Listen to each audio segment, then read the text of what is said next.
Welcome back to another episode of the Outsider Sports Baseball Podcast. Corey Jason, Ben Mandel, Dylan Mel, John Pauline, back at it. Guys, June is here. Some of our teams like to experience a June swoon. Not pointing fingers, but, the Mets have experienced it. The Yankees last year had a really bad one. Really, last year, all the best teams in baseball had like an awful summer. You had the Dodgers, the Phillies, the Yankees all went on a free fall. That's why there was no 100-win team. Yeah, and then you had the OMG Mets just surging. And that really allowed the Mets to gain the ground they needed. Well, Philly barely treaded water. The Yankees were lucky that they didn't have anybody really nipping at their heels. And the Dodgers last year, they won the World Series. They just had a lot of injuries.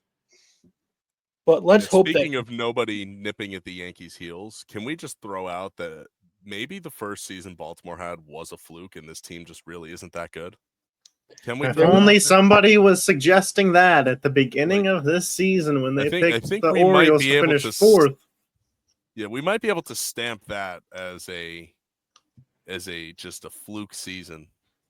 Granted, John, they never got the pitching to back them up, but oof. He's done with them. He's done with the O's. They're good. They just don't have pitching. That wasn't a fluke. They have a good core team, good core young team. How'd that work out for the Blue Jays? Well, wait, who did the Orioles just play? I don't know. I don't keep track. Oh, they played the White Sox in Chicago, and I think they lost 2 out of 3. Well, their minus 93 run differential is the third worst. They won that series, but look, everybody's just coming into Camden Yards, putting their feet up on the table, opening the fridge, and making a sandwich. I just to add on to Ben, the Orioles did sweep the White Sox. They did. No, they took care of the White Sox, but everybody else is coming into Camden Yards and making a sandwich. Feet up, getting a soda pop. I mean, this feels like the first time that I can remember the Yankees having even a chance at a cakewalk in the division where we don't even have to really worry about it. Yeah, the AL East is not the AL Beast this year. No. For some reason, that goes to the Central. The Central, the two Centrals are the divisions that everybody kind of wrote off. And they got some of the best teams in baseball. But a Central team that's looking to kind of get into that next gear. They were a playoff team last year. They have the least amount of home runs in all of baseball with 34 right now. And no other team is less than 43. They're looking to get a jolt. The Royals are bringing up 2024 6th overall pick, Jack Caglianone, MLB's number 10 prospect. I wonder how this is going to really help their lineup because he's a prolific power hitter. That's his game. But he's also a massive chase swinger. On off-speed pitches, he chases 50% of the time out of the zone in the minors. That's not major league numbers right there. No, it is not. And look, you'll see, if I'm a major league pitcher, I'm not showing him a fastball until he shows he can lay off a curveball. Like, make him walk a few times because, hey, you don't want to be the one who runs into that power and gets him going. He could have a Gary Sanchez start to his career, and then they start throwing him pitches out of the zone. I think that's likely, the way it goes. Pitchers in Major League Baseball are too good, and I just don't think he's ready. I think this is a desperation move by a team that is trying to win now and knows that their lineup isn't good enough. They know they're not going to go out and get a big piece at the deadline, so they're hoping it's coming from within. This is their best shot. Yeah, I mean, he absolutely has pop, and their team desperately needs it. They're the only team in the AL that hasn't scored 200 runs this season. And when you look at the rest of the AL, there's 2 teams that are over 300 runs. So it's not even like Kansas City is a competitive offense at this point. But on the other side, when you look at their pitching, it's been the best in the AL as they've only allowed 201 runs. How many games have the Royals played this year that ended 1-0, 2-0, 2-1? I'd imagine Royals fans will tell you plenty. I get the move, but like Ben said, I don't see it panning out the way that they hope it to. And this is going to have to be a team that's probably going to have to swallow its pride and maybe move one of those pitchers for some pop in that lineup and try and even out.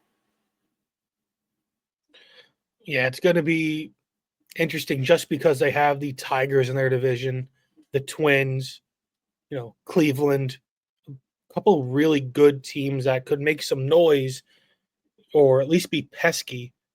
And the Royals really need this to work out because it's not sustainable. Pitching will, rise and, fall. And there are going to be dips. There's going to be times when, Bubic or some of their other arms don't pitch as well. And they just don't seem to be able to rely on their offense. I also do want to bring up some very, very sad news. Devin Williams will now be the Yankees closer for looks like the next 4 to 6 weeks, possibly. Luke Weaver to the IL with a hamstring. Jazz Chisholm and Fernando Cruz will return to the Yankees.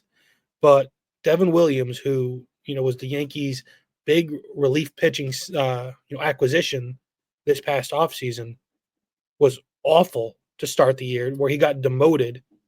I got to be honest. I'm not happy about a Weaver injury, but I'm happy that we get another opportunity in this season to see Devin Williams in some high leverage, high pressure spots, because the Yankees are pretty likely, I would say, it's almost a shoo-in to say they'll be a playoff team, meaning there will be some big moments, whether it's the 7th, the 8th, the 9th inning in October baseball, that Devin Williams would be pitching potentially at Yankee Stadium in a big spot, high pressure. And if we went from April until then to seeing him in real high leverage, bright light spots and didn't know if it was early season woes and he was getting comfortable with the team or what it would be, I honestly think, again, this might be something good for Devin Williams and his role with the team this year. Maybe he reclaims the closer role. Maybe he just holds it down until Weaver gets back. Maybe he completely fumbles, but I'm happy we get to know now rather than later and just assuming it would have been good. I don't think that he's going to be even given the closer role in, totality now. I think with Fernando Cruz back, they're going to play some matchups with both those arms. Even give Loaizaga or Leiter some opportunity. I disagree. I think they're going to try and express their confidence in Williams and at least re-give him the role here. I don't know. The last few times, he had a really solid May for the most part. But his last 2 outings, I want to say, a lot more base runners, He was solid against the Dodgers in that last game of the series where Yarbrough, for some reason, pitched a gem, but he had a 1-2-3 inning. He had a 1-2-3 inning versus the Dodgers. So outside of that, I think last week there was an outing where, I think the bases were loaded or he got, 2 runners on and the control still isn't there, where I'm still not 100% confident with him going out that it's going to be a clean inning. Well, I'm not 100% confident either, but I'm happy to find out and be on the edge of my seat in June rather than October with him. I think the other thing to look at here, too, is you said it yourself before. The Yankees don't really have anybody nipping at their heels for the division this year. This is the time to let it rock. You've been given an opportunity now where you can give Devin Williams some of these chances and get him ready for an October. This is an opportunity, not necessarily, a chance to just play around and win as many games. This is an opportunity to get your roster right. And this is more of what the Dodgers were doing in June last year and why they ended up having a bit of a swoon. It's okay. You have the ebbs and flows of a season, but you have to make sure you have all the faith you can in that back end of that bullpen. You need as many arms as you can. For the Yankees' sake, it might not come until November in the World Series because they weren't really challenged like they were until they saw the Dodgers. The National League is a lot more teams and much better bullpens that the Yankees are going to have to compete with. I think that's where Devin Williams really comes in, and that's where you try to get him right now. Use this as an opportunity. You want to bet on talent too. And Devin Williams really has shown that he has that talent. It's just one of those things where, what have you done for me lately? And even though he's been better, we are, as Yankee fans, we're not guaranteed to have confidence in him. We don't owe it to him to have full blind faith because he wasn't, historically on our team good. Brewers fans, they know what he's like. He's earned that kind of respect out of them. He hasn't earned that from Yankee fans. So he still needs to build up that rapport. Respect, no, but the opportunity to be the yes. closer when Weaver's on the IL, yes. I would give him at least 3 just straight opportunities in a row, not Cruz and Leiter and Loizaga. No need to mix those guys in. Like, give Williams 3 leverage spots to get saves. And we'll see how it goes. Who would you pick to be your setup man? I would go matchup dependent. If there's a bunch of lefties, Tim Hill's proven to be effective. I wouldn't mind going there. I'd see what Cruz has coming back from the IL. Leiter's been solid. I would say at all their peaks, Fernando Cruz, with what Matt Blake has really been able to work on with him, would be my pick, though.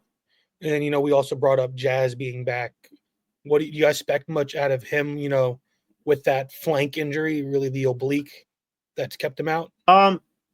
I think more LeMahieu at third is what we'll see ultimately. I think Jazz hopefully can get better contact numbers and a better batting average than before he got hurt while still retaining some of that pop that he had, because for the first month of the season, he was a league leader in home runs and he was batting like just around 200. So if we could kind of get that batting average up to the 240, 250 mark while retaining power, I'd be pretty satisfied because he's just kind of a middle of the lineup guy for this team. Another guy, kind of like Weaver, who's now on the IL after, playing really well.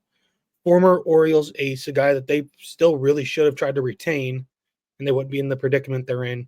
He goes out to Arizona, and he blows out his elbow. Corbin Burns, I don't know if you guys saw the video where he was basically yelling, telling his coach he's that his elbow's done. He's on the IL. Now, they're calling it right elbow inflammation, but I think we all, could give a pretty strongly educated guess at to where this is going. Tommy John, which sucks. He'll be out probably until late next year. He might miss the rest of this year and almost all of next year, if not all of next year. Depends which surgery he opts for. It's going to be tough too because that new, internal brace surgery, there's not a lot of players who've gotten it that have come back and had, we don't have much data on it yet. Ohtani got it, Garrett Cole got it, but we just don't know how. Yeah. Do you think there's any shot he hangs it up? No, I really don't think so. Too young. Especially in the first year of that major contract. Yeah, I probably just don't want to leave the money on the table. Weirder things. I know. Did he? Because he's from Arizona, right? He went back to Arizona to go home. I don't know if he's actually from there, but I know he lives there and lived there before the contract. Usually, if you go to where you live, it feels like kind of the plan is for that to be your last stop. When DeGrom went to the Rangers, you felt like that's the last stop. Burns is from California. Okay. But I think he lived there in the off season for years to the point where it's almost like going home. But it's interesting to see which surgery he gets because you see guys now elect to get that internal brace because it's supposed to speed up your recovery only by a couple months, nothing, drastic. A couple months could be huge for Arizona, though. Could be huge where he's back maybe August next year. I would say that's probably the earliest. If he gets the former surgery, he won't play until 27. Right. But we also, since it's such a new practice, that internal brace, we don't know how guys' arms will really hold up long term after that. The first time give Ohtani a call. Ohtani's been throwing. Ask him how he feels. Throwing, but he hasn't gotten into any games yet. No, but I mean, you should. I mean, I don't know how tight the league is in terms of the players and stuff, but I mean, he's at least got something. Right. And then Garrett Cole is another California guy having that too. But it's going to be interesting to see how that surgery holds up because at least Tommy John, you have a track record. And even more recently of guys getting 1 or 2 and coming back relatively fine after, a ramp-up period. But I kind of want to play a game with you guys now. Talk a little buy and sell. Now, I'm not only going to talk teams. I'm going to talk a couple scenarios, see what you guys think.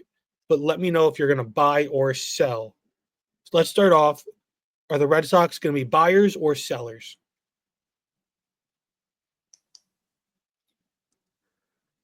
I think this is a team that more or less will stand pat. I think they're definitely not going to sell because this is a team that wants to be competing sooner than later. I think that this is a group that if they get hot, maybe they go out and buy, but they're definitely not going to sell. Yeah, you said buy or sell, and I immediately thought neither. Especially with the Bregman injury, I just don't see them really putting all their cards on the table and going all in. But with the way that the AL is and the AL East not super competitive, I definitely see them just trying to tread water while Bregman's hurt and then make a late year push for the postseason. Maybe you bring in a bat for a cheap price if you can, but they feel like more a team that could go after a vet that's in free agency if they wanted an option like that, or an expiring contract for a very that they're just taking the money off the books for a team, not any big swings. There have been talks, though, of Wilyer Abreu and Jaron Duran getting moved. So that I do want to take into consideration. I've seen some crazy stuff online where What the Red is Sox think they'll the get. return? So one of the crazier things I've seen is fans of the Red Sox want to trade Duran to the Padres, but they say unless it's a massive overpay, and I'm talking Leo DeVry or Ethan Salas, that it's not even worth entertaining.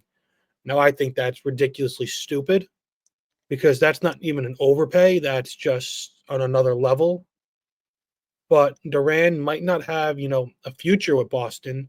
He's not playing like he was last year. He's only had that one really good season. It seems like fans are ready to run him out of town and get whatever they can out of him. Well, what Boston should do is just call up Roman Anthony. Yeah, but that makes too much sense. See, but that's the thing, though. You can't sit there and say that you want an over. You're only going to get rid of a guy for an overpay, but then you're just trying to get anything for him. So I think that right now, Boston as a franchise, not the fan base, just as a franchise, this group is looking at what's on the field. Duran gives them currently the best chance to win in center field. They saw what happened last year mid-season with other teams getting hot. The American League is open. There are not a line of juggernauts just waiting. They're sitting there that you have to jump. These are definitely teams that the Red Sox can beat and, can jump. They just have to go on a run and get out of this 500 lull that they're in, where they get to 500 and then fall back down. Like, they need to get above 500, stay above 500, and then this team's going to go add. They're definitely not going to sell. Next team up is going to be the Angels. Do they buy or do they sell? Sell. You're the worst team in your division in Oakland. The Athletics, not Oakland. They are in this division. The Angels had hot starts out of a bunch of guys that really just aren't that good. They were able to do well for the first 3 weeks of the season. I think this is an abysmal team. They need to just completely tear it down. Anybody who has less than 4 years of team control should be available. What will they do, or what should they do? What will they do? Probably nothing. What should they do for about the third year in a row? Sell. We'll see. Next up will the Giants make the playoffs? Are you buying the Giants as a playoff team right now as we're in early June? No. This is not a playoff team strictly because of how good the National League is. The National League East will have 2 playoff teams. Only 2? At least 2. The Braves, I'm still not ready to write them off yet. I think that the Nationals are sneaky. If they can go on a run, I think that they're in a similar boat as Boston, but set up better for the future. So they're not going to go and overhaul trying to win now. But, the Giants, they're I think the third best team in their division behind the Dodgers and Padres. The Diamondbacks are a tough team. The NL Central could end up putting in 2 teams this year. you really just can't bank on the Giants this year. I don't think that they have a deep enough pitching staff. I don't think that they did enough lineup wise. The vibes are fun. They're a fun team, that's for sure. I just don't see them as a playoff team. I'm gonna buy. I think with the Corbin Burns injury, Arizona probably starts to feel like a fourth team for sure there. And listen, the Giants have been pretty solid this year against teams with a winning record. All their wins aren't just coming off of poor competition. As well, they have the fourth best plus minus in the NL at plus 41. Better than the Padres, better than the Cardinals, better than the Reds, even better than the Phillies. So I believe that this Giants team will get in. I think they're likely the 6th or 7th seed, but I think that they do get in. I think it'll be between them and the Brewers. Look at I agree Dylan with adding Dylan. an extra team. But I agree with Dylan. The 5th or 6th team. Yeah. But I agree with Dylan though. I think you're crazy if you don't even entertain the idea that they make the playoffs. Like What, you buy just to them count them out completely. Like you can't just count them out completely because I mean they have been playing well this season, and they probably will be buyers and stuff. And like Dylan said, they are getting wins off of good teams. So to like count them out completely, like right now saying that they're not a playoff team at all, I think it's way too early to do that. Yeah, I think the exercise for me is Mets, Phillies in, Cubs in, Dodgers in. Those 4 feel like pure locks. I would say the Padres will be in. I said it at the beginning of the season, but the Giants are right there with them. Those 2 spots are going to be Padres, Giants, Brewers, Cardinals, Reds, and Braves. And the Reds feel like to me in that situation. Hunter But, Green supremacy. Yeah, they have a losing record. He can't play every game. So I'm buying that the Giants stay winning, and I think that they'll be buyers as well at the trade deadline. Hey, let's not ignore the Cardinals either, though. St. Louis currently has a better record than the Giants with one less loss. So I think it's possible they're sellers, even though they're winning. Hey, and that's because of how deep the National League is. That's where it's not a knock on the Giants. There is a lot of competition.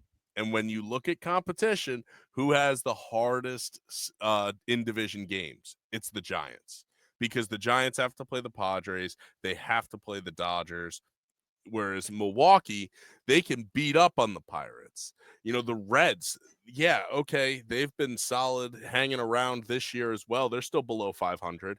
They're not a team that's ready. I don't care that Terry Francona's there. It's going to take another year.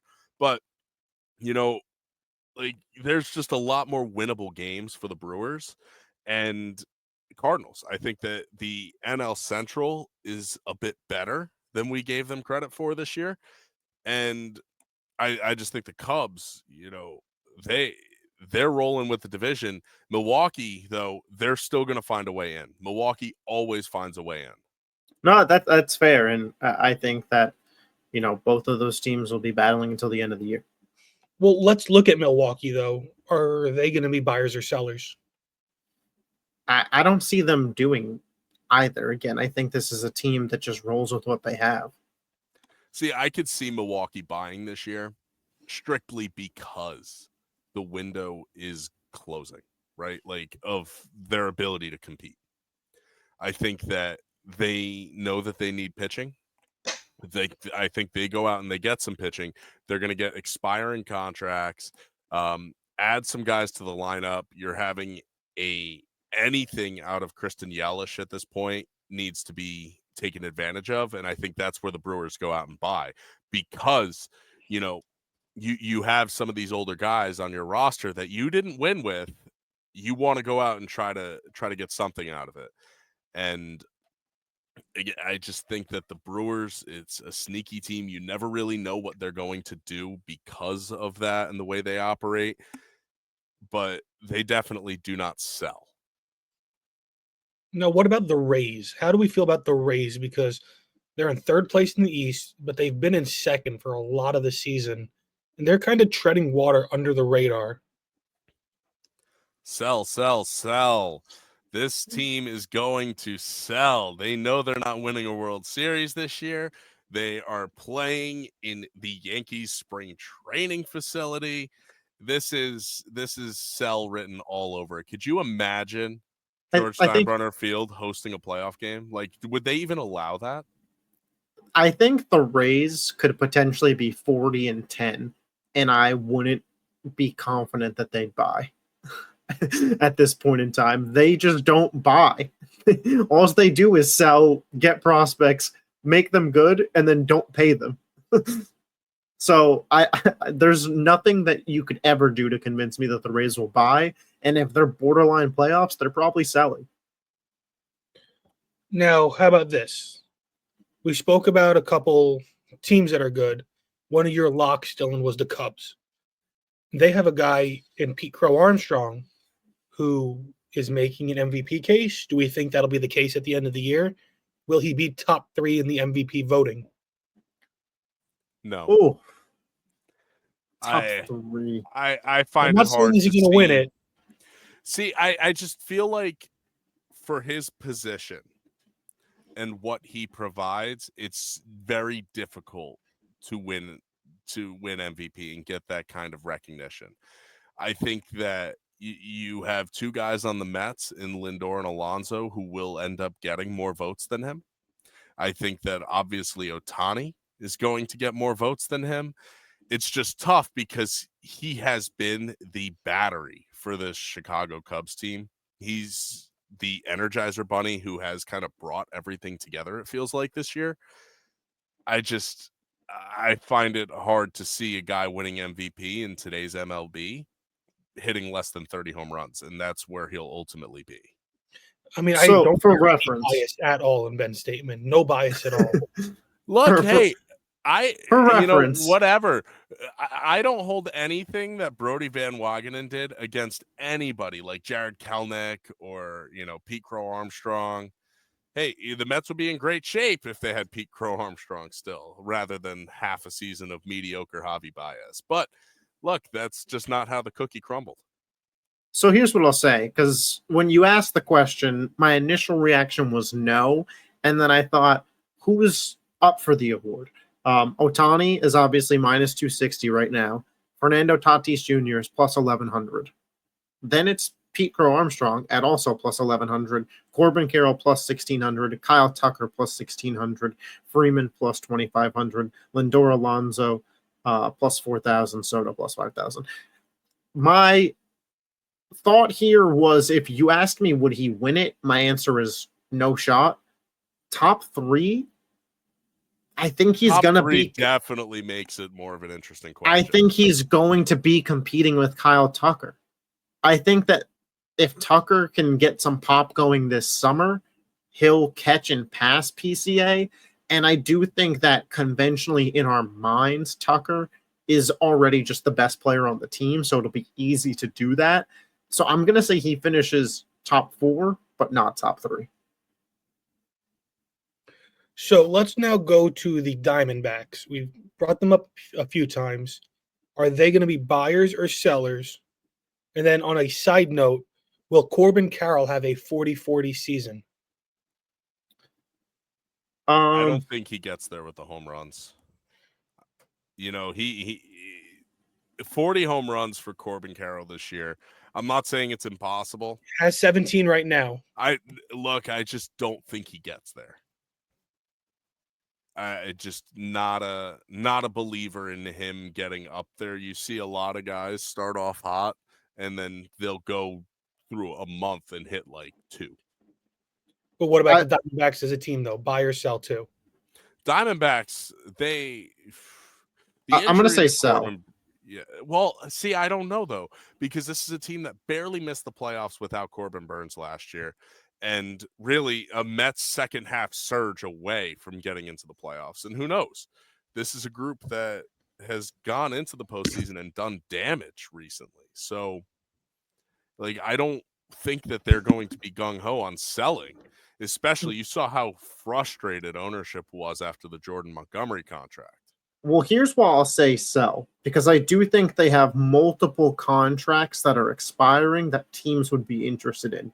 Zach Gallen, Josh Naylor, Randall Gritchick, AJ Puck, Geraldo Perdomo, Pavin Smith, Reen Nelson, Brandon Fott, Gabriel Moreno, Alec Thomas, all 1 year left on their contract.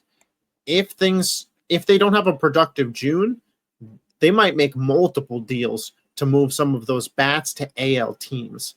And if there's an injury to a starting pitcher on any team, Zach Gallen expiring deal, you could at least take the shot. I know he hasn't been excellent this year, but it's a guy who's been good. The Diamondbacks, you have to try to lock him up. I think you don't trade him with hopes of re-signing him. I think he's someone who's. There's certainly names on that list that I don't think they move everybody there by any means. The only one who I would really push for. Merrill Kelly also only has 2 years left on the deal. So, and I misspoke with Fott. He has I think Fott has some. I guess I didn't misspeak. Spot Rack misspoke because they have him on here twice. Once as a 1 year deal and once as a 5 year deal. So unless there's two Brandon Fotts on the Diamondbacks, that's their bad, not mine.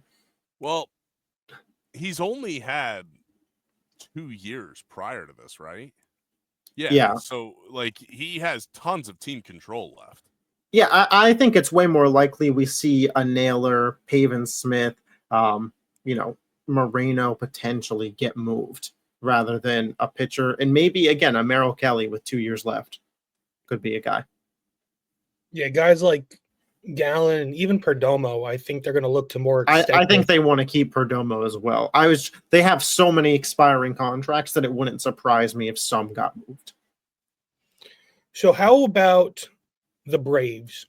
I wrote them off as dead early on. They're still hovering around, barely with a pulse, but they could still make a run. They have the talent. Acuna's back. What do we think about the Braves? I think the Braves are, another one of those teams that's just gonna keep on keeping on. There's no way they sell. I mean, they don't really have too many expiring contracts to my knowledge. And if they do, it's not anybody that I think anybody's going to pay a ton to get. I don't think that this is a big sell-off, but look, if you're Atlanta and you have a bad year this year, okay, that's fine. But next year is really telling with how they have everybody locked up. That'll tell you if they're going to really start moving off of pieces. I think this year it's still way too early, and they're banged up. They've had to deal with injuries, so it's just one of those situations where I don't know if anybody who is able to be moved is worth trading for. Honestly, I mean they just cut. I believe it was Orlando Arcia. Yeah. Yeah. They just straight up caught him. So yeah. They didn't even bury him. I don't see the Braves selling. I also don't see them buying. I think that the front office and team is just kind of going to say, hey, we have enough talent that if we can get right, get healthy, we can maybe do what the Mets did last year, make a push, get in, and who knows, from a wild card spot, get to a World Series because they do have that level ceiling. I worry that they're too far behind the 8 ball and just the injury bug is it's still there for this team and it's just going to be a problem in a brutal NL. But I think that they kind of just ride this one out. How about the O's? I know they're not having a great year, but are they really going to be sellers or do they look to maybe make some moves for guys with longer term contracts in hopes of having them not just for this year, but for next year when they expect to be better? A guy, like you said, Merrill Kelly. I think maybe both. This is sell. Who are they going to sell? Cedric Mullins. Well, so I think that welcome to New York. But I think that they're both. I think that they sell a guy like Cedric Mullins for a guy that they believe can help them compete next year. So in that sense, they're also buying talent. So that's why I think it's but they're not selling for a prospect that's 18, 19 years old and going to play in 5 years. I think they're selling for next season. No, so I think they're buying. They look at a team like the Mets, and I'm not saying that the Mets would do this, but you look at a team with pitching depth. and you get one of their young starters like a Tyler McGill or, maybe a Right. David Peterson, someone like that. Peterson, not so much. But, McGill still has a few years of team control. You can use that. These are things that the Orioles will look for. Whereas, you're not getting a complete major league ready player in Tyler McGill, but you're getting a promising young pitcher to add to the staff. Something along those lines is what they're going to look for. They're not looking for prospects, especially with how much homegrown talent they have. They need veterans or younger guys who are a little bit more broken in. So that way, they could gel with the rest of this group, because they're not going to be selling off the young pieces. They have some expiring contracts. Ryan O'Hearn, 100% someone is going to call about him. And I think you can get a solid haul back for him. I think it's possible Mountcastle gets calls as well. Obviously, they're going to keep the core together. Henderson, Holiday, Rutschman, like none of those guys are going anywhere. But I do think it's possible to see some of the more veteran bats in this lineup go for guys that they believe could be in the starting rotation next season. Now, how about the Rangers? They're a team that's, not playing well. They have that one World Series win, but they're not a young team. Their future isn't very promising with the age of a lot of their, stars. Could this be a team that actually decides to sell high and get good value before some of their aging players really fall off a cliff and don't get the return that they could get? I think they're buying. I think they're buying for one more year. I think This with is a how team open that's- the AL is open, they have to. They've been all in now for a while. And I mean, when you look at what the Rangers have been able to do pitching wise this year, when you have a DeGrom and you have a Molly and you have Eovaldi pitching as well as they have been, how can you not try, right? Because if you think about the Texas Rangers and you say, hey, you have 3 starting pitchers whose ERAs are sub 2.5 or sub 3, like, you have to run with that. I mean, these guys have been very good for them this year. Go out, get a bat, grab some bullpen arms, and then, you're talking, especially with how the American League West is this year, right? Like, it's not like the Rangers are sitting there in a very difficult slog. They're what, 4 games back? This is by no means insurmountable. The Mariners are not a team I trust to hold that division, especially because they can't hit either outside of Cal Raleigh. Yeah, can you, we just talked about the Orioles. Can you get a haul for Jack Leiter and bring in multiple bats? Can you bring in a Ryan O'Hearn and a Ryan Mountcastle, get an outfielder and a first baseman, 2 strong bats for the lineup for a pitcher for the future? Can you convince Baltimore on something on that level? Because it's not just because I have a bet on them to win the AL West. It's certainly not that I want them to be buyers, but their team is veteran led. And while Simeon is not having a strong year, Corey Seager's having a good year. Eovaldi's been, great. DeGrom's been very solid. Like, the strength of your team, those players are old. And in a wide open AL, you're doing a disservice to them by not going all in. If it doesn't work out and it blows up, you'd also rather an off season to really field offers if you're going to hit a massive reset button if you're the Rangers, because that involves moving a massive Seager contract, potentially moving Simeon's big contract. Like, there's a lot that goes into that. I want to thank you guys for I'll dashing tell you my right now, DeGrom. Simeon and Seager are not going anywhere with those contracts. So, like, I will just tell you that right now.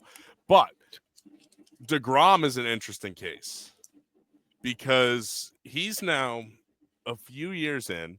He's having a very good bounce back year, and he's only going to have 2 years left on this contract after this year at $37 million.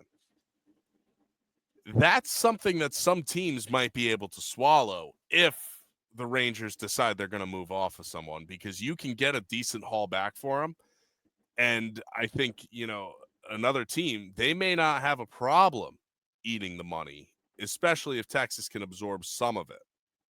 Imagine the San Francisco Giants with a DeGrom Verlander 1-2 punch in the postseason.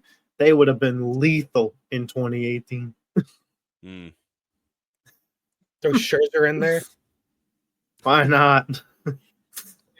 But the next thing I do want to talk about is Cal Raleigh. He was brought up as the only bat on the Mariners. And I want to ask if you guys buy or sell him breaking Salvador Perez's catcher single season home run record of 48 home runs. Will he break the record? Look, gonna I be want to tight. buy. I want to buy just because it's a fun thing to talk about. Look, this is a guy who might lead the entire major leagues in home runs. And in a Major League Baseball era that has Aaron Judge and Shohei Ohtani and Pete Alonso, you're going to have to break 50 What's a home polar runs. bear doing there? What's a polar bear doing in Texas? Had to throw a polar bear in there. Had to throw a polar bear. But, look, in all seriousness, there are a lot of guys in Major League Baseball that can hit a lot of home runs. So, yeah, I think if Cal Raleigh leads the league in home runs, he's certainly going to smash Salvador Perez's catcher single season home run record. He's well on pace to do it. And I don't know. I'm a fan of the big dumper. I'm going to say yes. I'm buying it. But do you actually believe he's going to lead the league in home runs? I said I believe he can. But do you believe he will? I don't believe he will. No. Because unlike other positions, catcher's one that's so strenuous that you can go into a heavy slump. Like eventually you're going to. The reason why Salvi was able to get to 48 was because he still hit home runs even when he wasn't hitting well. As a Yankees fan who today saw an early MVP season poll that had Aaron Judge 1 vote shy of a unanimous MVP, and that 1 vote was for Cal Raleigh, I'm going to say sell. Unbiased. Well, speaking of that poll, do you buy or sell us having back-to-back MVPs in both leagues? Judge and Ohtani run it back. Buy it. They're the 2 best players in baseball. Sell. El Nino's coming for this MVP. Plus 1,100. Get the odds. Get the value while you can. Well, hey, I do think that there is Ohtani fatigue, but Ohtani's going to start pitching soon. and that's going to make it impossible. Well, what if he sucks? Ohtani's a number 3 when he pitches. Look, I mean, it doesn't matter if he's a number 3. If he's going out there hitting 50 home runs and can start 10 games for you, that's value. And again, this isn't me wishing it. Ohtani is a unicorn, one of the best players in the sport. But we haven't seen anybody come back from this reconstructive Tommy John surgery. What if he's bad out the gates? He sucks. And because the Dodgers are so deep at pitching, they're kind of better off just letting him rest for another year. And then he finishes the year. Yeah, he played both sides of the ball, but he had a 5.5 ERA. Then it's like, does that almost hurt his case that he pitched? No, because that gets thrown out because no one else even tried. Hold on. Guess where he gave you value? He ate up innings that someone else didn't have to throw. No, this is games by having a 5.5 ERA. If Ohtani pitched and it was because you needed him to pitch, no one else was able to pitch, you were probably going to lose that game anyway. No. Look, I've never loved Ohtani as a pitcher. He's got the strikeout stuff, but I think he had a year and a half of like really good pitching. Outside of that, he was pretty subpar, if I'm not mistaken. Ohtani already gets the Steph Curry treatment as a batter, where when he does something wonderful, it's everywhere. And when he has a bad game, we pretend it didn't happen. I'm not letting him just get away with being a minus as a pitcher and us being like, well, Aaron Judge didn't even throw the ball, so... Look, you're taking that to a drastic form. If, let's say, Ohtani goes out there for this season, he throws 100 innings. Let's just say 100 innings, or between 70 to 100 innings. And he has a strikeout per 9 innings, and he throws to a 4.25 ERA. that is still tremendous value out of your best offensive player. But why are we, rewarding mediocrity? It's not mediocrity. He's Like, still hitting he's- 50 home runs a year. That's That's not average pitching. mediocrity. That's about average pitching. So that I was saying if he was a below average pitcher to the point where they couldn't play, like that they were better off taking him out of the starting Well, rotation. the amount of That depth level they pitching have. would be good to keep him in. Well, Look, so here, but if he gets pulled from the rotation, that means those numbers aren't even going to factor in though, because the MVP isn't the Cy Young. Well, so what I'm saying though is that's why I like somebody like Tatis where he's at, especially in odds and value. And I don't even know when Ohtani's going to pitch. I don't even know if he's going to be good when he pitches. And if he's not, then it doesn't count anymore. well, so we got Ohtani, right? Dylan said he was minus 260. Now, Dylan, have you looked at Judge's odds? Yeah. Don't say it. Ben, what do you think Judge's odds as of June 3rd to win the MVP in the American League are, if you haven't looked already? Minus 540. That's cute. Minus What's it? 20,000. That's insane. I mean, it's a shoo-in, though. He's a shoo-in. There's no other star in the American League at this Here- point that can even come close, especially considering there isn't another team in the American League who is even on the Yankees level. So here's what I'll say. Even as a Yankees fan, is it not worth if you think that, because then it's Cal Raleigh at plus 2,500, Bobby Witt at plus 3,000, Jose Ramirez at plus 9,000. Is it not worth just like a sprinkle on Jose Ramirez? Oh, absolutely.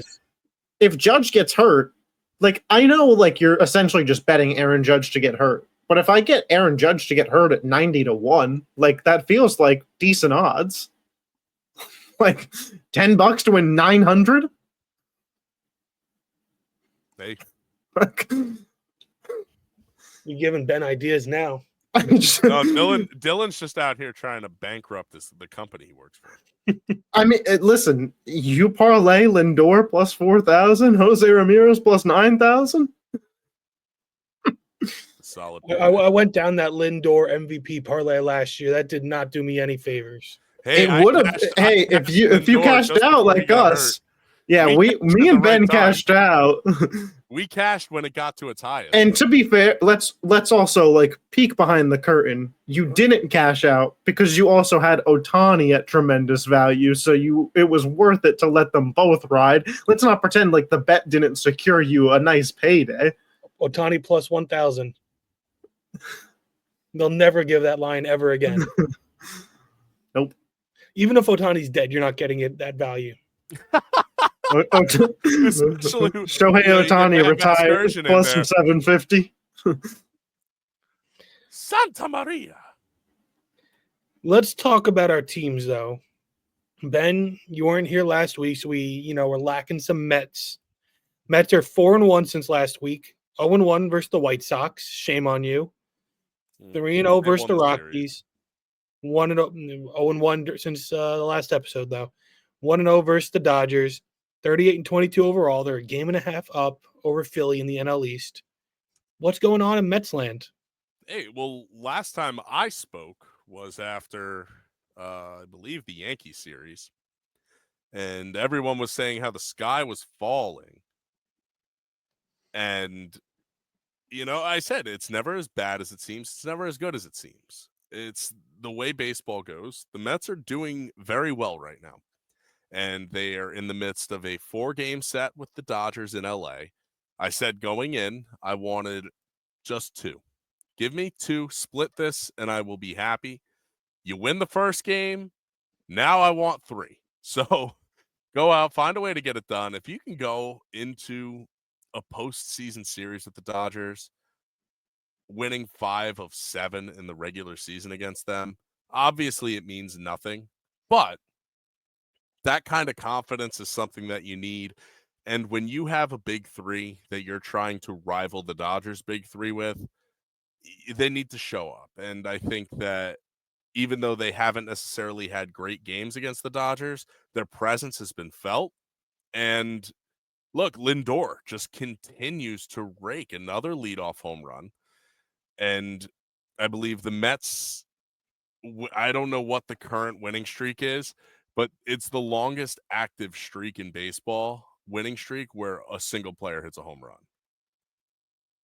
Yeah, so their win streak is 4 currently for the Mets. And I'll say this. I think these games versus the Dodgers are of vital importance, and it's maybe for a different reason than people think. Ben mentioned the confidence against playing this team, and while I think that's there, I think home field advantage has been something for the Mets this season. The record shows it. They're 24-7 at home, 14-15 on the road.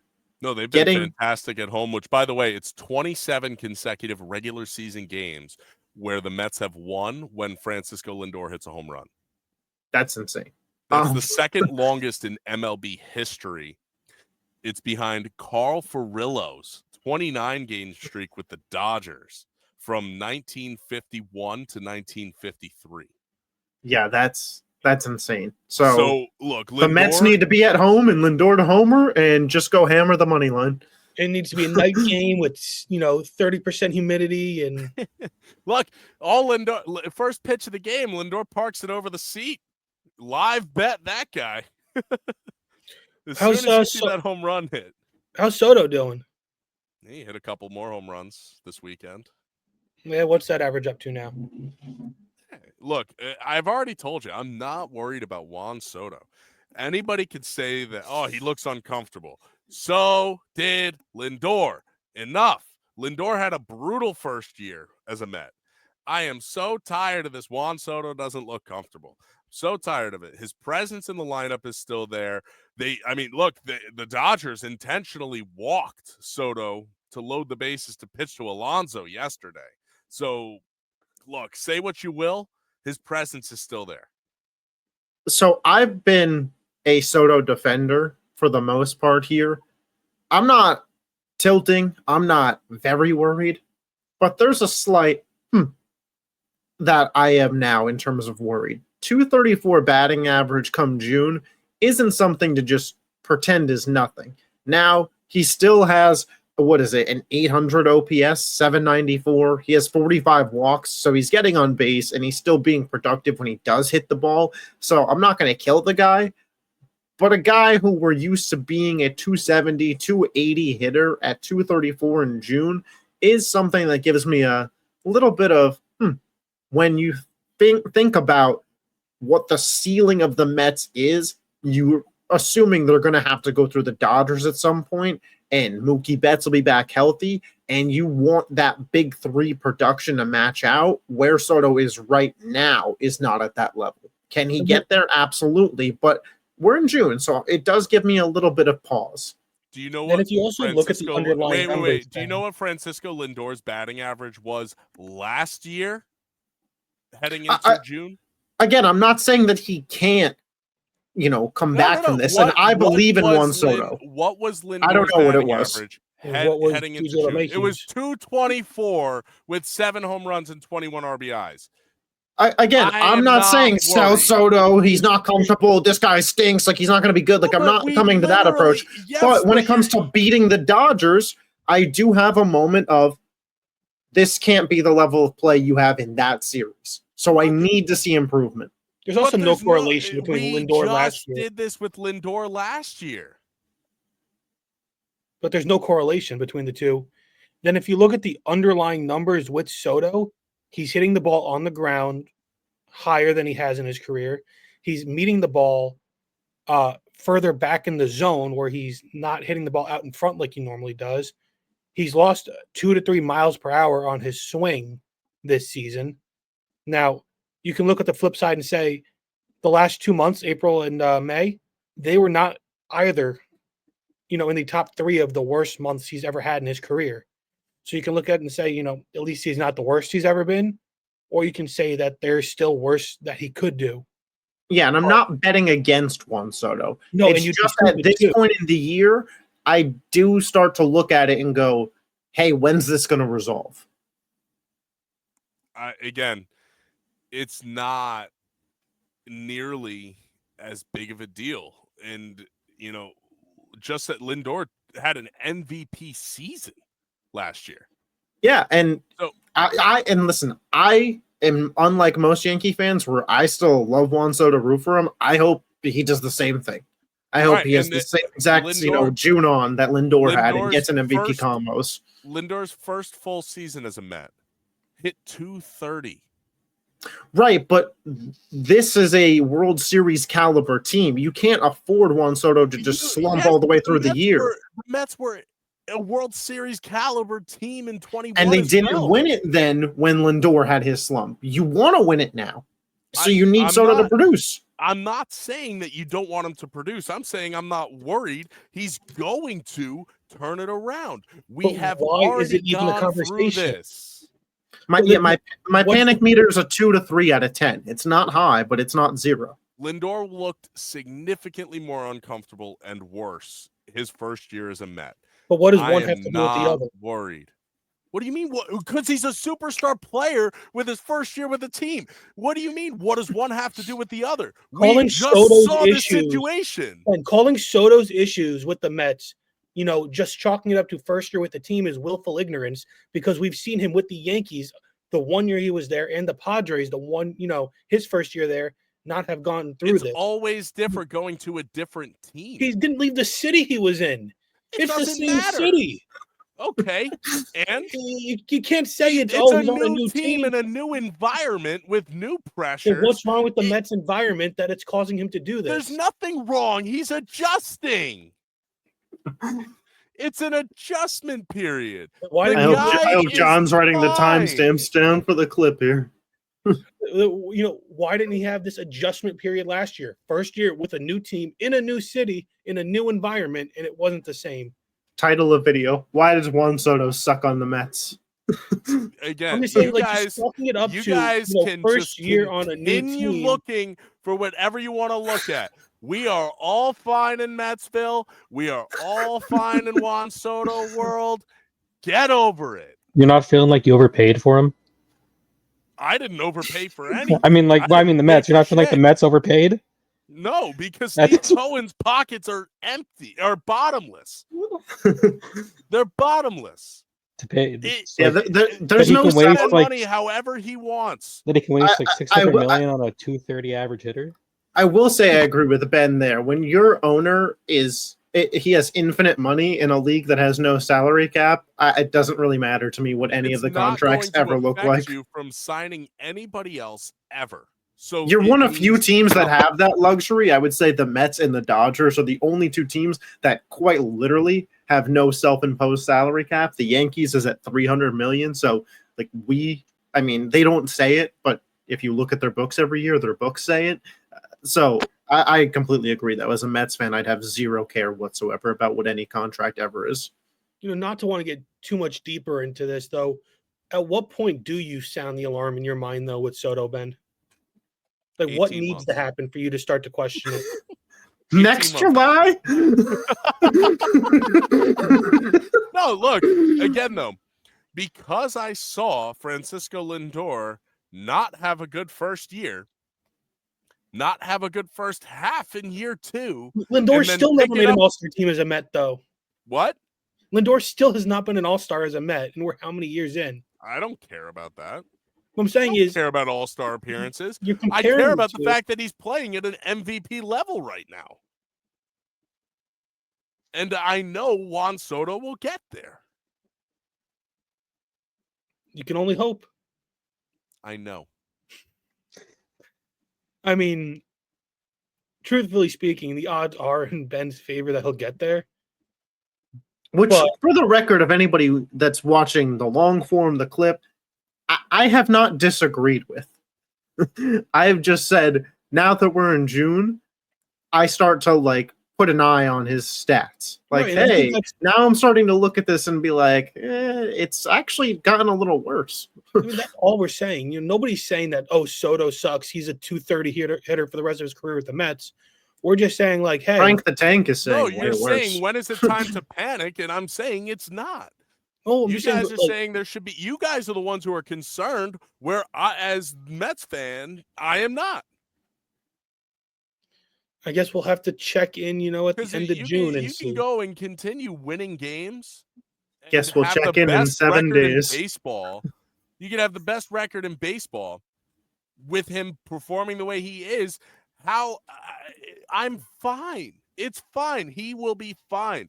Lindor performed the way he did, and the Mets completely fell off in June, July, and August. But they're fine right now. Juan Soto's going to pick it up. It's going to heat up. The ball's going to start jumping out. He'll still finish with 30 home runs this year. Watch. I mean, I believe it. Do you, But though? I do, and I keep saying that he will be fine. I'm just saying it's not fair to not take into account how he's actually played. But the Phillies, I'm not saying he's been fantastic. I'm saying I'm not worried about him. I'm not sitting here saying he deserves to be an all-star. I'm saying I'm not worried. We'll see. But I do want to move on to the Phillies because they've been bad. And I'm not talking Soto bad. I'm talking real bad, actual bad. The Phillies are 1-4 since our last episode. They went 1-1 versus Atlanta. They split that doubleheader. They got swept by the Brewers. They're 36-23 overall, 1.5 back of the Mets in the NL East. They lost their first place, spot. John, is it panic time for the Phillies at least? No, not even close. I do think the one thing I will say the Phillies though they got to get the pitching together. They got to lock in again. I mean they're hitting a rough patch now because I think Wheeler's going to be out of the rotation for a little bit because I think his wife is due to have their child soon. Yeah, So and he got listen, scratched. we're an hour into the pod, and with all due respect, Zach Wheeler's wife, 9 months pregnant, still would hit her out the park.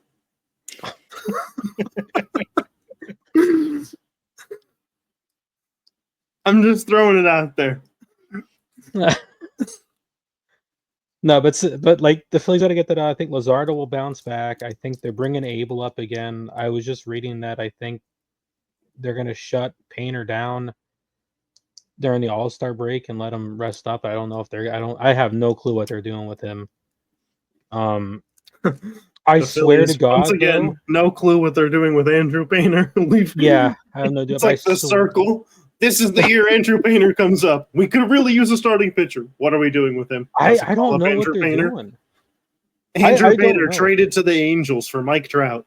Don't get me started on that thing. I swear to God, if I see any more Phillies fans or like Philadelphia sports writers saying the Phillies need to trade for like Cedric Mullins or they should trade for Mike Trout or Reese They should Hoskins, trade for Mike Trout and then bench him until September. I don't know why until September. They don't need more. If they could have Mike Trout for the playoffs, could you? That's all they need. I just who knows how they'd have to give up though. I mean, he was good in his one playoff series. They're going to trade 15 years ago for him, and then they're going to probably end up having to eat his contract too, and he's going to get hurt. I just don't understand this obsession with Phillies fans and all the like sports writers that they need like infinite bats.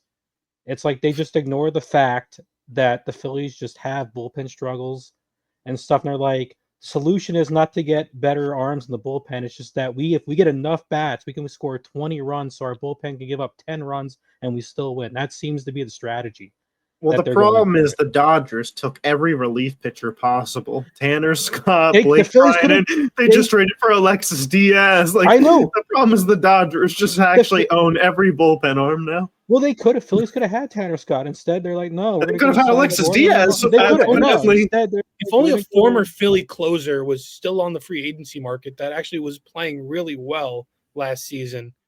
If only an older arm was still available, the Phillies could just easily get for just money and not prospects.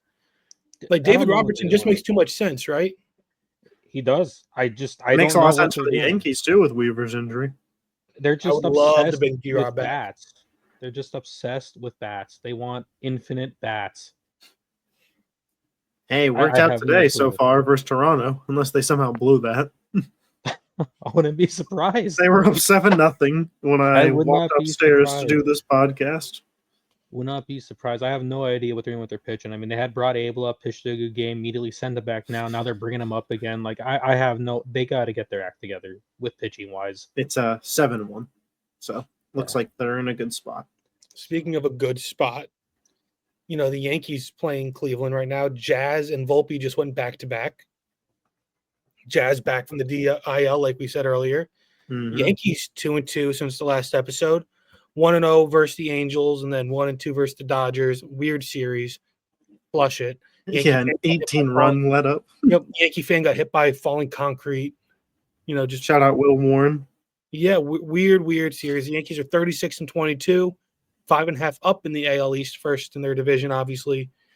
If I told you going into this West Coast trip, though, a 9-game West Coast trip, the Yankees would go 6-3, wouldn't you have signed up for that right away? I would have. There were some concerns that have jumped out to me. Again, and I want to be clear here because I think that very often Yankee fans can get the woe is me, and I get it. Like, I'm not an Athletics fan. My team is good year to year. There's nothing for me to complain about. Like, just shut up and enjoy the fact that my team's good. Sure, when it comes to competing for a World Series, we just watched the series with the Dodgers, and the Dodgers, 18-run game aside, still just throughout a 3-game set looked like the better team, and it didn't look like – I thought they looked like the better team. And the way Rodon has been pitching, I no longer think the Yankees need a definitive ace, but I do think they need a third arm that I feel confident about. Whether You're it's saying Luis Yarbrough isn't Gil, that guy? no. Whether when Luis Gil gets back, he becomes that guy, or they make a move, I would just like another good pitching arm. And I don't know how to feel about DJ LeMahieu. You guys dashed my dreams about Jacob deGrom earlier in the show, so I don't think it's impossible. I think if the Rangers were to sell, DeGrom's a great guy for the Yankees to go after. Because he also fits the timeline if he pitches another year or two and plays out the contract. But I don't hate that idea at all. How do you feel about DJ LeMahieu? Because the first 2 games of the Dodgers series, I was like, send him to AAA. And then he's the reason we win the 3rd game. And I'm like, it's weird because I feel a lot better with him. He looks a lot better than he did in the totality of last season. Like, he just looks more comfortable at the plate. I know the results aren't there outside of a game here and there. And he's batting 250, so right, they're fine. It's okay. I mean, it's very small sample size. But with Jazz back, obviously they like Peraza. I think we're going to see DJ as a platoon guy. He's going to be, that third first baseman now that Oswaldo Cabrera is out for the year. How do you feel about Peraza as the starting third baseman going into the playoffs? Or, do you think the team needs to make a move for a vet? I think Jazz will be your starting third baseman. And second baseman is? Going to be a split between Peraza and DJ. So, yeah, that's what I don't like. And I think Peraza and DJ are fine guys, bodies to have for the regular season. But, again, I've heard a lot of IKF talk. Never mind. Just keep those guys then. But in all reality, when I look at the Dodgers lineup, and even when I look at the Phillies, the way that the Mets are playing in the Mets lineup, if Soto gets going, I don't see us beating those teams in a potential World Series. I think the Yankees, as currently constructed, could get back there, and then, hey, it's baseball. Like, anything could happen in the World Series in that week. But I still feel like the team is a tier below World Series favorites, and they're in the World Series contenders tier. And with a trade deadline that's, a month and a half away, and moves that can be made, I'd like them to make some. What names, do you kind of think of right now that would fit? Just because I struggle to find any names that really do what I want them to do. So for starting pitching, I think Merrill Kelly is an interesting one. Because of what we talked about earlier with the Diamondbacks. And for the same reason, I think Zach Gallen could be an interesting name. Right. We talked about that. We think that they would want to keep him, and maybe so, maybe not. Jacob deGrom, who we talked about, can you get one of the pitchers from Kansas City? Could you bring in maybe a Seth Lugo and offer them some bats. I just don't know if the Yankees want to move any of their bats, Or send truthfully. them to a team that they might actually face in the playoffs too. Yeah, so I don't know if that's what they'd be looking to do. With the way the Cardinals are playing, is Arenado available? How much do you even love the idea of Arenado, if you're being completely honest? I really Would don't. would Pittsburgh be willing to move a Cabrian Hayes? Are you even better off with a Cabrian Hayes? You don't want to make moves just for the sake of making moves. Right. I'm just kind of going down the rosters right now, looking at things. I think the Diamondbacks could be an interesting trade partner, just because if the team starts to falter a little bit and you can get them to sell and some of those contracts, can you go and get a Pavin Smith potentially? If so, can he play third? I don't know. Can you get a Geraldo Perdomo off of I was them? just about to bring him up. I think if they are going to move him, he would make it a lot of sense. Yeah. And then, because you could do 2 for 1 there and get Merrill Kelly and Perdomo from one team and kind of load up in that particular spot in one trade. The issue with Perdomo is that he only has 3 years of experience. He's under team contract until after 2030. So you'd have to give up a lot. Good value. Do you offer a Spencer Jones in a deal like that? I don't know. You strongly consider it. Right. And I believe Perdomo's a switch hitter as well. I could be mistaken there. Geraldo Perdomo is a switch hitter.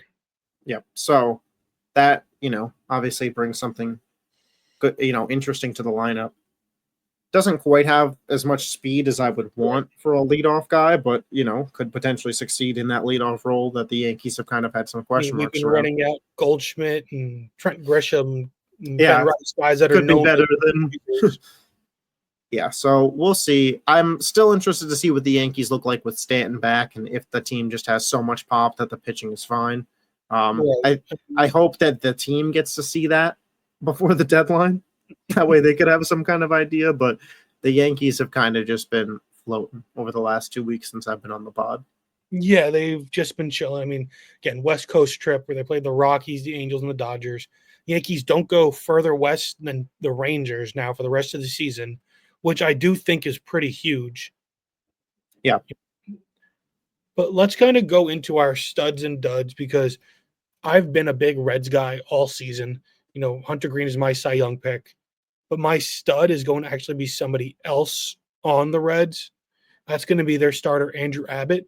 He had 1 start last week, 7 innings, 1 hit, no runs, 1 walk, 8 strikeouts.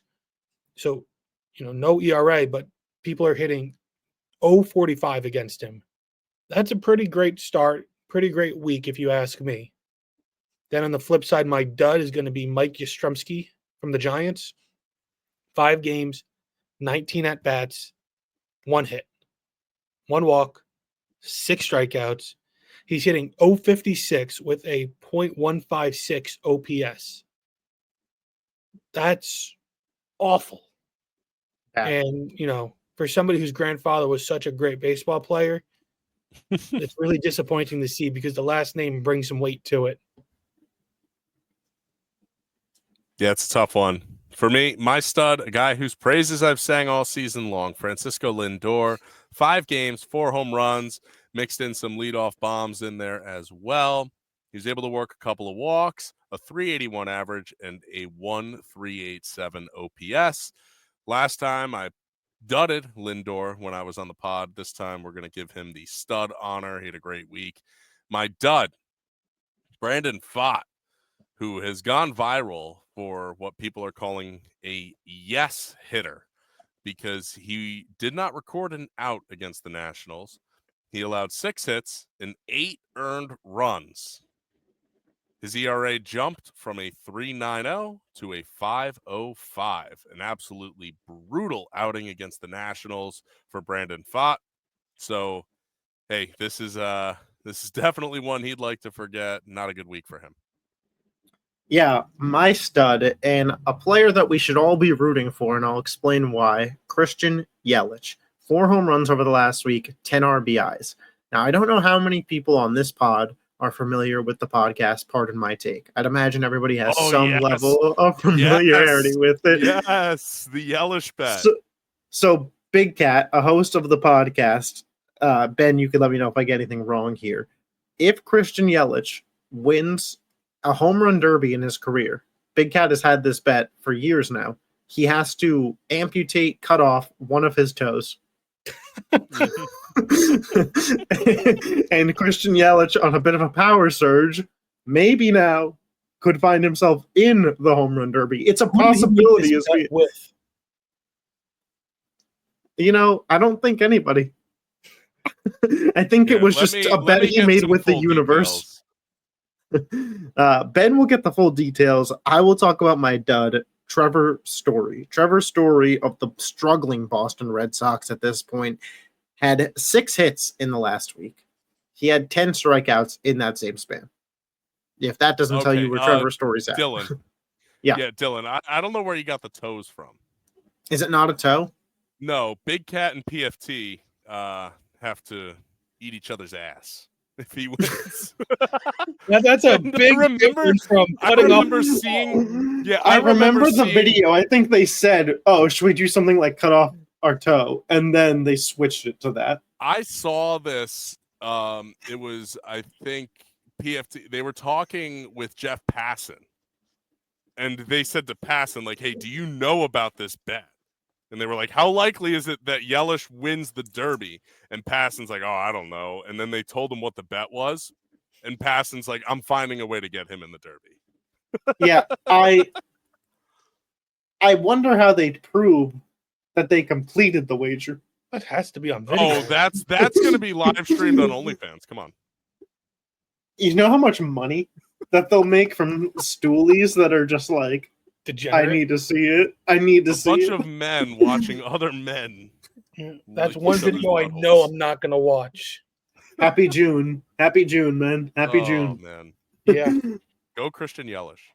John, I desensitize don't know us. if I even want to talk after that. Well, my second choice for stud was Zach Wheeler, and he hasn't played, but his wife, 9 months pregnant. Okay, let's All due respect. let's hit her calm out the down. park. My stud this week is Junior Caminero. 11 for 29, 4 home runs, 13 RBIs, batting .379, and a 400 OBP. Also, side note, when I was looking him up on the RU Fantasy Sports, they had a little marker there that said torpedo bat, which I thought was interesting that they have that there. I don't know why. I just thought that was interesting that they noted torpedo bat at the top when you look at his player thing. But my dud this week, I was going to do the whole Phillies thing, but they're playing really good right now as we're recording. So I'm just going to do Jesus Luzardo. He pitched 3 1/3 inning, gave up 12 hits, 12 earned runs, 3 walks. So, I mean, just probably one of the worst outings he's had this season. And he was doing one of the Phillies' better pitchers this season, but just had a really bad outing against the Brewers. All right, let's go to our moment of the week because I'm going to start it off with Seattle's rookie infielder, Cole Young. Now, he kind of went viral over the weekend because he got called up and was taken out in the middle of a game, and his manager had to keep repeating it because he just couldn't understand it. And then he actually walks it off in his first at-bat. Not his first at-bat, but in his first game. Collected his first hit in the 9th inning, walked it off with a chopper off of Cole Sands of the Twins in the 10th. Pretty cool that he got called up and then walked it off the next day. Yeah. What about you guys? What's your moment of the week? From that Dodgers-Yankees series, listen, 2 best players in baseball squaring off. First inning of the first game, Judge and Ohtani, each hit a homer. What more could you, the fan, or the MLB ask for? I just thought that was a crazy 15 minutes of time there. And then we don't need to talk about the Dodgers putting up 18 on the Yankees the following day. Yeah, why not, right? my moment of the week is going to be John's Phillies getting swept by Milwaukee. Not only because I'm a hater, I'm a little bit of a hater, but You're a hater. mostly because it put the Mets back into first place. So their sweep of Colorado, able to take advantage of the Phillies losing some games. That's my moment of the week. Let's go Mets. Well, my moment of the week involves Colorado, involves the Rockies getting their 10th win against the Marlins to the tune of the attendance of 5,894 people. It only took them 60 games to get 10 wins. And after I just sent you the video of Zach Wheeler and his wife, did you consider switching your moment of the week to that TikTok?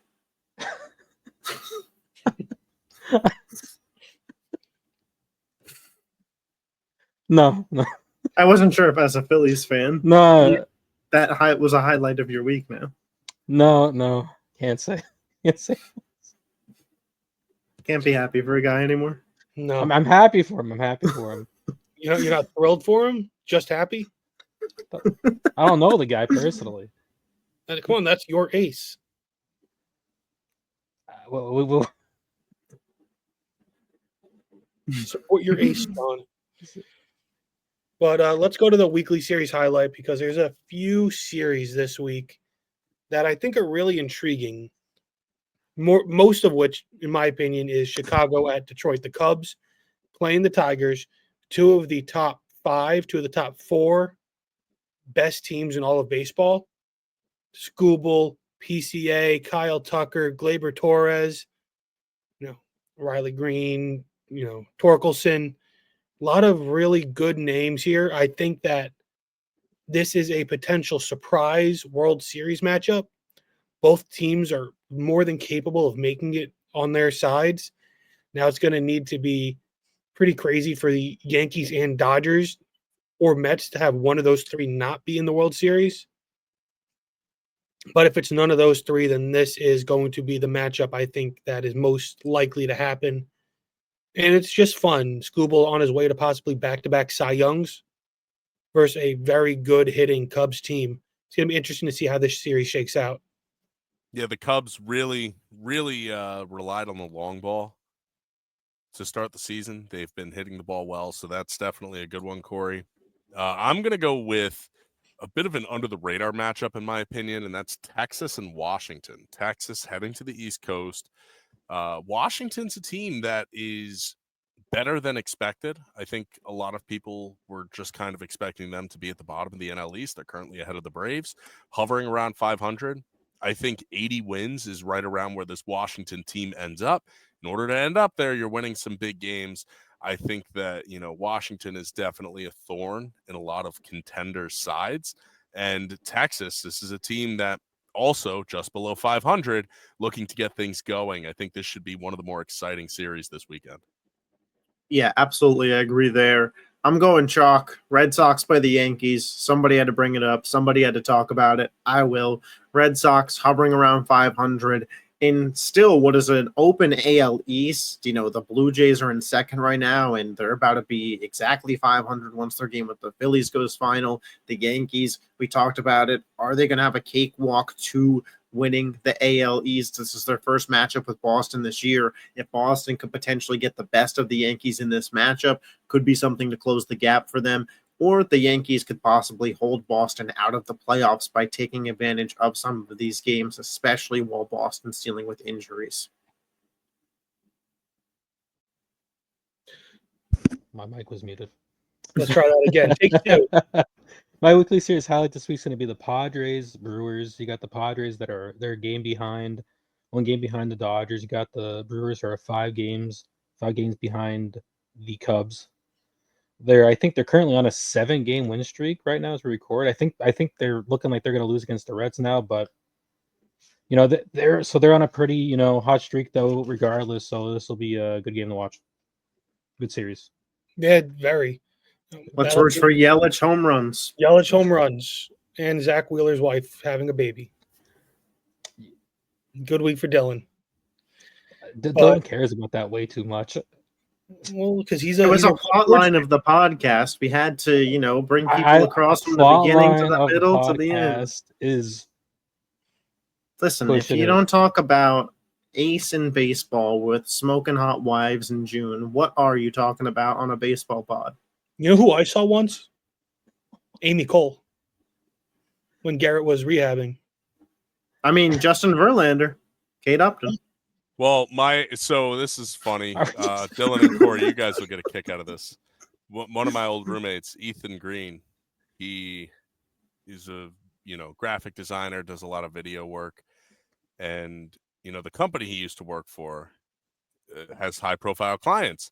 And he says to me, he goes, "Oh, hey, I had some big baseball player client that I had to like do a video for and like do all the editing and stuff for them."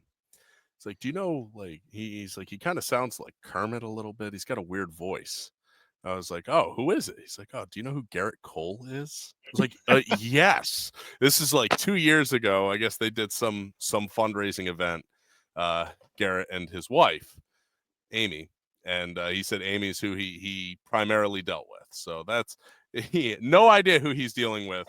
Meanwhile, the whole time she's like talking like he should be graced by their presence, as he should have been. But that'll do it for us. Do we change our name to the Talking Soto podcast? Not yet. Not yet. When Ben gets worried, then we'll change the name. See you guys in July of 26. But for Corey, Jason, Ben Mandel, Dylan Mel, John Pauline, that'll do it for us at the Outsider Sports Baseball Podcast.